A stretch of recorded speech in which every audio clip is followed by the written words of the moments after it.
എളുപ്പത്തിൽ തയ്യാറാക്കാൻ പറ്റുന്ന നല്ലൊരു പുഡിംഗ് ആണ് ഇന്നത്തെ വീഡിയോ. ഇത് നമ്മൾ തയ്യാറാക്കുന്നത് കരിക്കും അതുപോലെ ബിസ്ക്കറ്റും ചേർത്തിട്ടാണ്. ഇതിന് ആദ്യം വേണ്ടത് കരിക്കാണ്. 2 കരിക്കാണ് ഞാനിവിടെ എടുത്തിരിക്കുന്നത്. കരിക്കിൻ്റെ കാമ്പ് എടുക്കാം. അതാദ്യം ഒന്ന് അരച്ചെടുക്കണം. പറ്റുന്നത്രയും കുറച്ച് വെള്ളം ചേർത്ത് ഈ ഒരു കട്ടിയിൽ തന്നെ അരച്ചെടുക്കണം. അതാണ് രുചി. ഒരു ചെറിയ തരിയോട് കൂടിയാണ് ഞാൻ അരച്ചെടുത്തിരിക്കുന്നത്. ഒരുപാടങ്ങ് ഫൈൻ പേസ്റ്റ് ആയിട്ടില്ല. ഇനി ഇതിലേക്ക് 1/2 ലിറ്റർ പാലൊഴിച്ചു കൊടുക്കാം. ഇനിയും വേണ്ടത് പഞ്ചസാരയാണ്. മധുരത്തിനനുസരിച്ച് ഞാനിവിടെ ഒരു 1/2 കപ്പ് പഞ്ചസാര ചേർത്തിട്ടുണ്ട്.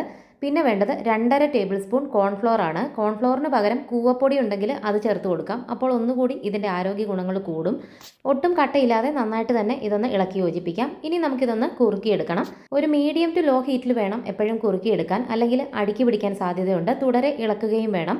കുറച്ച് നേരം കഴിയുമ്പോഴത്തേക്കും ഇതിങ്ങനെ തിളച്ചിട്ട് ഇതിലെ ആ കോൺഫ്ലോർ നന്നായിട്ട് കട്ടിയായിട്ട് വരും. ഈ ഒരു രീതിയിൽ കിട്ടും. കട്ടി കുറവായിട്ട് തോന്നുകയാണെങ്കിൽ അല്പം കൂടി കോൺഫ്ലോർ കലക്കി ഇതിലേക്ക് ഒഴിച്ചു കൊടുത്താൽ മതി. എന്നിട്ട് ഇളക്കിയെടുത്താൽ ഈ ഒരു രീതിയിൽ കിട്ടും. അപ്പോൾ നന്നായിട്ട് തന്നെ കുറുകി വന്നു. ഇനി നമുക്കിതങ്ങ് മാറ്റി വെക്കാം.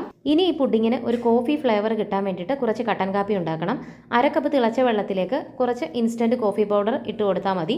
എന്നിട്ട് നന്നായിട്ടൊന്ന് ഇളക്കി യോജിപ്പിക്കാം. മധുരം ഒന്നും ചേർക്കേണ്ട ആവശ്യമില്ല. ഇനി വേണ്ടത് ബിസ്ക്കറ്റാണ്. നമുക്ക് ഇഷ്ടമുള്ള ഏത് ബിസ്ക്കറ്റ് വേണമെങ്കിലും എടുക്കാം. ഡൈജസ്റ്റീവ് ബിസ്ക്കറ്റ് വേണമെങ്കിൽ എടുക്കാം. ഞാനിവിടെ ഹാപ്പി ബിസ്ക്കറ്റാണ് എടുത്തിരിക്കുന്നത്. ബിസ്ക്കറ്റ് നിങ്ങളുടെ ചോയ്സാണ്. ആരോ റൂട്ട് ഉണ്ടെങ്കിൽ അതായാലും മതി. അപ്പോൾ ബിസ്ക്കറ്റ് ആദ്യം കോഫിയിൽ മുക്കിയിട്ട് ഇങ്ങനെ നിരത്താം. അടുത്ത ലെയറായിട്ട് നമ്മൾ ആ തയ്യാറാക്കി വെച്ച പുഡിങ് ചൂടോടുകൂടി തന്നെ ഒഴിച്ചു കൊടുക്കാം.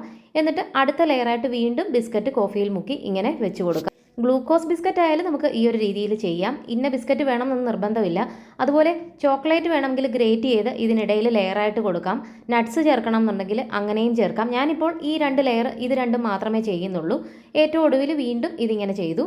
എന്നിട്ട് ഏറ്റവും മുകളിൽ നമ്മൾ ബിസ്ക്കറ്റ് ചേർത്ത് കൊടുക്കുമ്പോൾ പിന്നെ കോഫിയിൽ ഡിപ്പ് ചെയ്യുകയൊന്നും വേണ്ട. കൈ വെച്ച് ഇങ്ങനെയൊന്ന് പൊടിച്ച് ക്രഷ് ചെയ്ത് ഇങ്ങനെയൊന്ന് ഇട്ട് കൊടുത്താൽ മതി. കാണാനും ഒരു ഭംഗിയായിരിക്കും, കഴിക്കാനും നല്ല രസമാണ്. ഇനി ഫ്രിഡ്ജിൽ വെച്ച് ഒരു 2 മണിക്കൂർ ഒന്ന് തണുപ്പിക്കാം. നല്ല ടേസ്റ്റി ആയിട്ടുള്ള പുഡിങ് എളുപ്പത്തിൽ തയ്യാറായി. ഇതിലേക്ക് ജെലാറ്റിനോ ചൈന ഗ്രാസോ അങ്ങനെയുള്ള കാര്യങ്ങളൊന്നും വേണ്ട.